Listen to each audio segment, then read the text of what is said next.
Hello competitors, हमारे प्यारे अभ्यर्थियों। आज हम लोग चर्चा करेंगे एंशिएंट इंडिया, मतलब जनरल स्टडीज के अंतर्गत एंशिएंट इंडिया में पुराण के बारे में। हमने वैदिक साहित्य पर पिछले वीडियोस में चर्चा की। आज हम लोग चर्चा करेंगे पुराण के बारे में। पुराण पुराण जिसका शाब्दिक अर्थ जो है, पुराण का शाब्दिक अर्थ है प्राचीन आख्यान। पुराण का शाब्दिक अर्थ है प्राचीन आख्यान। और ये जो पुराण है ना, ये भी श्रुति और अनुश्रुति पर आधारित था, है ना। पुराण भी श्रुति और अनुश्रुति पर आधारित था। इसकी भाषा संस्कृत है। और पुराणों का जो अंतिम रूप से संकलन हुआ है ना, पुराणों का अंतिम रूप से जो संकलन हुआ है वो गुप्ता फेज में हुआ है, गुप्त काल में, गुप्ता फेज में, गुप्त काल में। हालांकि महाभारत और रामायण का भी अंतिम रूप से संकलन जो है वो गुप्त काल में ही हुआ है। ऋषि लोमहर्ष और उनके पुत्र उग्रश्रवा जो महाभारत के प्रथम वक्ता भी माने जाते हैं। कौन? तो ऋषि लोमहर्ष और इनके पुत्र थे उग्रश्रवा। और ऐसा माना जाता है कि ऋषि लोमहर्ष और उसके पुत्र जो उग्रश्रवा थे ना, इन्होंने ही अंतिम रूप से पुराणों का संकलन किया। हमारे भारतीय इतिहास में पुराण की काफी अधिक महत्ता है और इतिहास के स्रोत के रूप में यह बहुत ही महत्वपूर्ण ग्रंथ हो जाता है। हालांकि मैंने बताया कि ये श्रुति अनुश्रुति पर आधारित है, लेकिन कई राजवंशों के बारे में, ऋषियों के बारे में जो उसकी वंशावली है, कई महत्वपूर्ण घटनाओं का जिक्र जो है वो हमें पुराणों में मिलता है। इसलिए पुराण एक बहुत ही महत्वपूर्ण एविडेंस हो जाता है, स्रोत हो जाता है प्राचीन भारत के इतिहास को जानने का। और यह जानना बहुत जरूरी है कि पुराणों की कुल संख्या जो है वो 18 है। 18 पुराण है। पुराणों की कुल संख्या कितनी है? 18 है। जिससे उपनिषदों की कुल संख्या 108 है, उसी प्रकार पुराणों की कुल संख्या 18 है। अब हम लोग जानेंगे कि कौन कौन से पुराण है, इसके बारे में आपको जानकारी होनी चाहिए। तो आइए हम लोग देखें कि कौन कौन से पुराण है। तो ब्रह्म पुराण, पद्म पुराण, विष्णु पुराण, शिव पुराण, नारद पुराण, मार्कंडेय पुराण, वामन पुराण, मत्स्य पुराण, भागवत पुराण। उसके अलावे ब्रह्मांड पुराण, वायु पुराण, भविष्य पुराण, ब्रह्म वैवर्त पुराण, बाराह पुराण, अग्नि पुराण, लिंग पुराण और कुर्मु पुराण।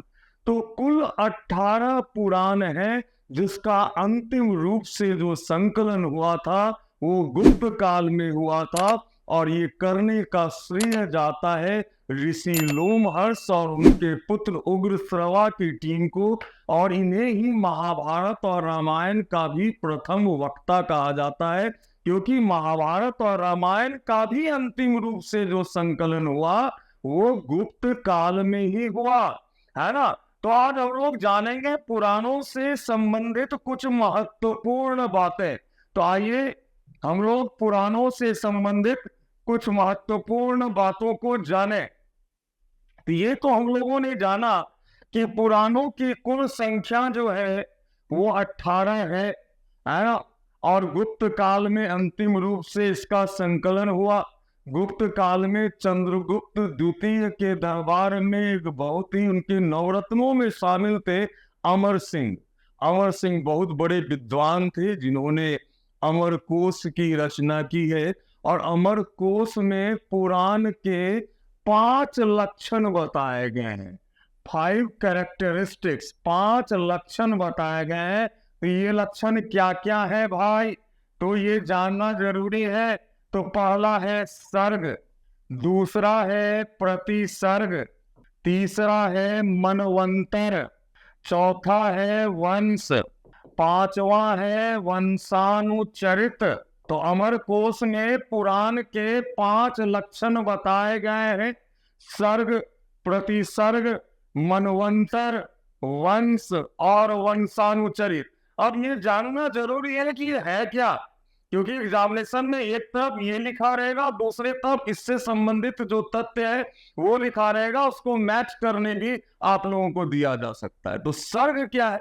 सर्ग में सृष्टि की उत्पत्ति, सृष्टि की उत्पत्ति और उसके बाद जो प्रलय हुआ, जो विनाश हुआ, उसके बारे में जो उल्लेख है वो सर्ग में मिलता है। सृष्टि की उत्पत्ति और फिर अचानक एक प्रलय आया जो सृष्टि लगभग समाप्त हो गया, इसकी चर्चा जो है वो सर्ग में मिलती है। प्रतिसर्ग में क्या है? प्रतिसर्ग में प्रलय के बाद पुनः सृष्टि की उत्पत्ति का जो विवरण है वो प्रतिसर्ग में है। प्रलय के बाद सृष्टि की उत्पत्ति का जो वर्णन है वो प्रतिसर्ग में दिया गया है। मनवंतर क्या है? मनवंतर कहते हैं महायुगों को, महायुगों को। हमारे सनातन धर्म में, ब्राह्मण धर्म में महायुगों की चर्चा है। जैसे वर्तमान महायुग को कलयुग कहा गया है।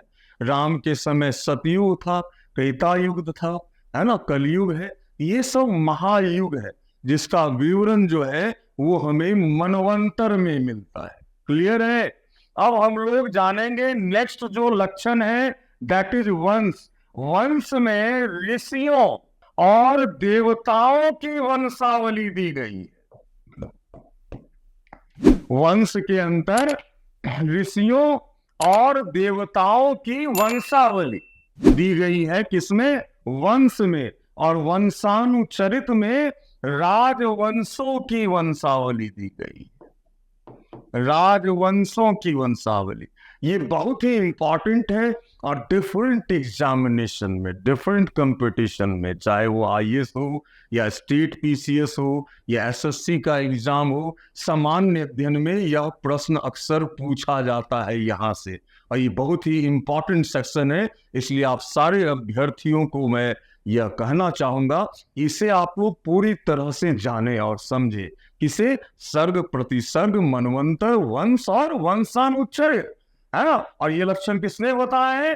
तो अमर सिंह ने बताए हैं, जो गुप्त काल में चंद्रगुप्त द्वितीय विक्रमादित्य के नवरत्नों में से एक नवरत्न थे अमर सिंह, जिन्होंने अमर कोश की रचना की, है ना। अब हम लोग पुराण से संबंधित अन्य तथ्यों को जाने। आपने लक्षण में देखा कि इसमें ऋषियों और देवताओं की भी वंशावली है, महायुगों की चर्चा है ना, मनु के बारे में चर्चा है ना, इला के बारे में चर्चा है, इक्ष्वाकु के बारे में चर्चा है, कैसे फिर सृष्टि की उत्पत्ति हुई, महायुगों की चर्चा है, सतयुग की, त्रेता युग की, है ना, कलयुग की। इन सब के विषय में चर्चा मिलती है पुराणों के अंतर्गत। और भी कई बातें जो हैं, और भी कई महत्वपूर्ण जानकारियां हमें पुराणों से प्राप्त होती हैं। पहले कुछ पुराणों के बारे में हम लोग जाने। पहला कि ब्रह्म पुराण जो है ना, उसको आदि पुराण भी कहा जाता है, जिसमें विभिन्न तीर्थ स्थलों के बारे में इसमें बताया गया। किसमें? ब्रह्म पुराण, जिसको हम आदि पुराण भी कहते हैं। वायु पुराण में शिव का वर्णन किया गया है, इसलिए वायु पुराण को शिव पुराण भी कहा जाता है। वायु पुराण को शिव पुराण भी कहा जाता है। भागवत पुराण में, भागवत धर्म तो कृष्ण से संबंधित है ना, तो भागवत पुराण में कृष्ण भक्ति का हमें उल्लेख मिलता है। भागवत पुराण में कृष्ण भक्ति का हमें उल्लेख मिलता है। नारद पुराण को महापुराण भी कहते हैं। यह प्रश्न पूछा जा सकता है, महापुराण किस पुराण को कहा जाता है? तो नारद पुराण को हम महापुराण भी कहते हैं। मार्कंडेय पुराण में हमें महामृत्युंजय मंत्र का उल्लेख, हालांकि महामृत्युंजय मंत्र जो है वो ऋग्वेद में भी उल्लेखित है, और मार्कंडेय पुराण में भी महामृत्युंजय मंत्र की चर्चा की गई है। अग्नि पुराण में शिव के अवतारों का वर्णन है। जैसा कि आप जानते हैं कि शिव के 28 अवतार हुए, 28वें अवतार लकुलीश थे, जिनका जन्म गुजरात के कायावरोहन में हुआ था, जिसने पाशुपत धर्म की स्थापना की थी। तो शिव के 28 अवतारों का जो उल्लेख है वो हमें अग्नि पुराण में मिलता है। लिंग पुराण में भी 28 अवतारों का हमें उल्लेख मिलता है, लिंग पुराण में। अब हम लोग नेक्स्ट देखें कि स्कंद पुराण जो है, 18 पुराणों में स्कंद पुराण सबसे विशाल पुराण अगर पूछेगा तो वो है स्कंद पुराण। विष्णु पुराण सबसे प्राचीनतम पुराण में इसकी गिनती होती है, विष्णु पुराण की। विष्णु पुराण में सूर्यवंशी और चंद्रवंशी राजाओं के वंशावली या उनके संदर्भ में महत्वपूर्ण तथ्य भी दिए गए हैं, कहा विष्णु पुराण में। वायु पुराण जो है ना, वो गुप्त वंश के इतिहास के विषय में वायु पुराण से हमें महत्वपूर्ण जानकारियां मिलती है, वायु पुराण से, है ना। मत्स्य पुराण में हम लोग जानेंगे आंध्र सातवाहन वंश के बारे में। तो मत्स्य पुराण में आंध्र सातवाहन वंश के विषय में हमें जानकारी मिलती है। आंध्र सातवाहन वंश में राजा अपने नाम के साथ मातृसूचक मतलब माँ के नाम को जोड़कर लगाते थे। तो सातवाहन वंश एक बहुत ही शक्तिशाली राजवंश था दक्षिण भारत का, है ना। तो इसके बारे में हम लोग जानेंगे भी वीडियोस में, और सातवाहन वंश के विषय में जानकारी हमें मत्स्य पुराण से प्राप्त होती है। इसी तरह हम लोगों ने 18 पुराण के विषय में जानकारी हासिल की, और यहाँ से काफी प्रश्न पूछे जाते हैं, है ना। अब जितने भी कंपटीटर्स आप लोग जो डिफरेंट कंपटीशन की तैयारी कर रहे हैं, आप लोग एक बात जाने कि भीड़ तो काफी है ना। बहुत लोग लाखों के तादाद में जो अभ्यर्थी हैं वो फॉर्म भरते हैं, लेकिन कंपटीशन सिर्फ 2% के बीच है। कि जो तैयार होते हैं एक्चुअली, जो सारे क्राइटेरियाज को फॉलो करते हैं, फुलफिल करते हैं, ऐसे कंपटीटर्स के का जो तादाद है ना, वो बहुत ही कम होता है ना। तो आपको उस 2% में पहले आना है ना। आपको भीड़ से अपने आप को अलग साबित करना है। कैसे साबित करेंगे? नॉर्मली जो लोग तैयारी करते हैं, क्या उस ढंग से तैयारी करके क्या आप भीड़ से छटके आप सफलता को प्राप्त कर सकते हैं? नहीं, आपको एक्स्ट्रा एफर्ट लगाना होगा, एक सही स्ट्रेटेजी के साथ कंसेप्ट और फैक्ट्स दोनों क्लियर करने होंगे।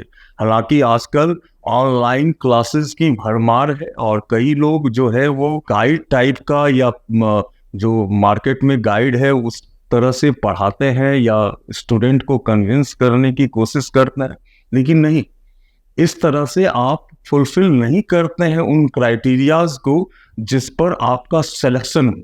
तो कैसे होगा? तो कंसेप्ट, पहले तो आपको अपने सिलेबस की जानकारी होनी ही चाहिए, साथ में कंसेप्ट के साथ फैक्ट्स को आप याद करें, अवधारणा बिल्कुल क्लियर होनी चाहिए, है ना। तो आज हम लोग पुराण के विषय में जाने हैं, और अगले वीडियो में हम बहुत ही महत्वपूर्ण विषयों के साथ फिर से आपके सामने उपस्थित होंगे। तब तक के लिए हमारी समस्त शुभकामनाएं आप लोगों के साथ हैं, और बहुत ही जल्द अगले वीडियो में हम लोग मिलेंगे। अगर आपको हमारा वीडियो पसंद आता हो तो काइंडली इसको सब्सक्राइब करें, लाइक करें, बेल बटन दबाएं, ताकि आगे जो भी वीडियो आए उसकी सूचना आप लोगों को मिल सके। तो बस चलिए, हम लोग नेक्स्ट वीडियो में फिर से मुलाकात होगी। तब तक के लिए धन्यवाद।